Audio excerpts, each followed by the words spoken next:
요한복음에 나오는 예수님의 성전 정화 사건, 다들 잘 아시죠?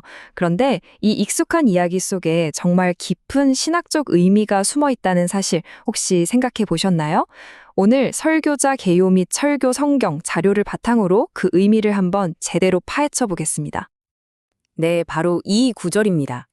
예수님께서 채찍까지 만들어 휘두르시고 상을 뒤엎으셨죠. 정말 충격적인 장면인데요. 게다가 이 성전을 허물라 라는 알쏭달쏭한 말씀까지. 과연 이 모든 행동과 말씀 뒤에는 어떤 의미가 숨어 있을까요? 지금부터 하나씩 살펴보시죠. 자, 오늘은 이 5가지 순서로 이야기를 풀어가 볼 겁니다. 먼저, 당시 성전이 얼마나 혼란스러웠는지부터 시작해서 예수님의 정화 사건, 그리고 그 속에 담긴 성전의 진짜 의미와 권위의 증거, 마지막으로 이 사건이 어떻게 새로운 예배의 시대를 열었는지까지 차근차근 따라가 보겠습니다.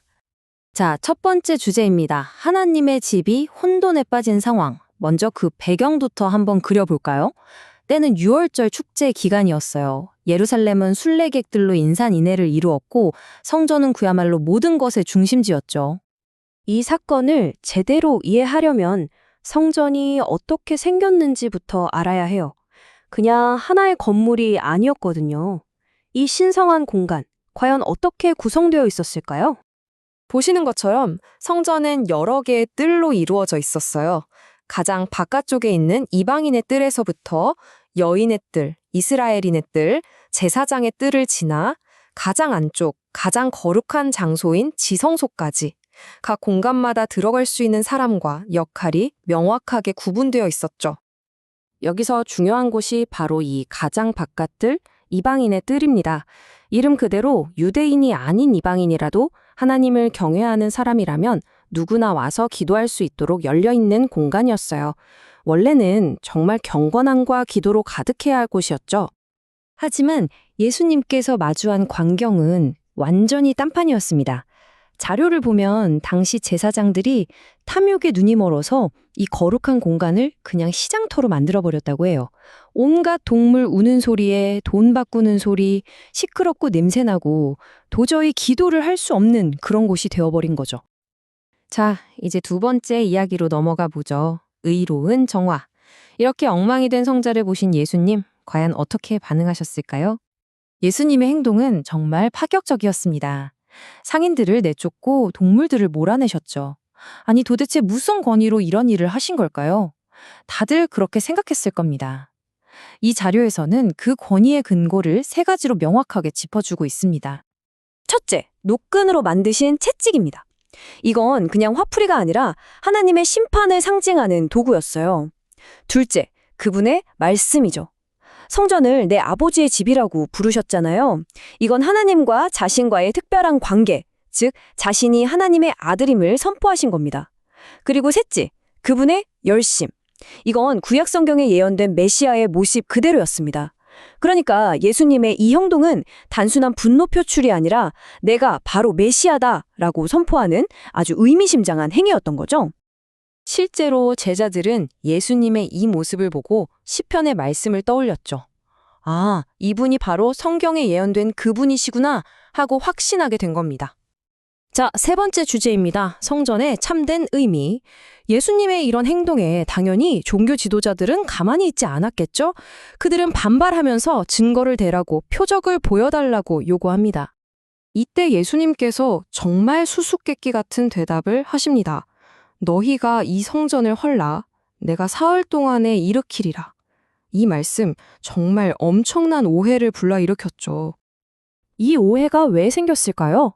바로 성전이라는 단어를 서로 다르게 이해했기 때문입니다. 사람들은 당연히 눈앞에 보이는 46년 동안이나 지은 그 웅장한 건물, 성전을 생각했어요. 하지만 예수님이 말씀하신 성전은 바로 그분 자신의 몸이었습니다. 십자가에서 죽으심으로 허물어지고 사흘 만에 부활하심으로 다시 세워질 것을 예고하신 거죠. 그럼 4번째, 권위의 증거로 넘어가 볼까요? 그렇다면 예수님이 진짜로 보여주시려고 했던 그 표적은 과연 무엇이었을까요? 네, 핵심은 바로 이 사흘이라는 시간에 있었습니다. 이건 건물을 짓는 기적에 대한 이야기가 아니라 명백한 예언이었던 거죠. 맞습니다. 예수님께서 제시하신 궁극적인 표적, 그분의 모든 권위를 증명하는 마지막 증거는 바로 부활이었습니다. 이 자료는 이 부활이야말로 예수님이 메시아이심과 하나님의 집에 대한 그분의 권위를 보여주는 최고의 증거라고 말하고 있습니다. 로마서 말씀처럼 예수님은 죽은 자들 가운데서 부활하심으로써 능력 있는 하나님의 아들로 선포되셨습니다. 부활이 그분의 신적인 권위를 완벽하게 증명한 셈이죠. 자, 이제 마지막 5번째입니다. 이 모든 사건이 우리가 드리는 예배의 본질에 대해서는 어떤 의미를 가질까요? 새로운 성전이 세워졌다는 건 무슨 뜻일까요? 바로 이겁니다. 예수님의 죽음과 부활을 통해서 이제는 예수님의 몸 자체가 새로운 성전이 되셨다는 뜻입니다. 더 이상 돌로 지은 건물이 아니라 예수님 자신을 통해 인류가 하나님을 만날 수 있는 새로운 길이 열린 거죠. 자, 정리해볼까요? 이 사건의 핵심은 이렇습니다. 첫째, 예수님은 자신이 하나님의 집의 주인임을 보여주셨습니다. 둘째, 이제 예수님 자신이 물리적인 성전을 대체하는 새로운 중재자가 되셨고요. 셋째, 그래서 진짜 예배는 더 이상 특정 장소에 얽매이지 않게 됐습니다. 그리고 넷째, 제자들은 예수님이 부활하신 후에야 이 모든 말씀의 의미를 깨닫고 믿게 되었죠. 결국 이 모든 사건은 하나님을 예배하는 방식이 완전히 바뀌었다는 그야말로 패러다임의 대전환을 알리는 신호탄이었던 겁니다.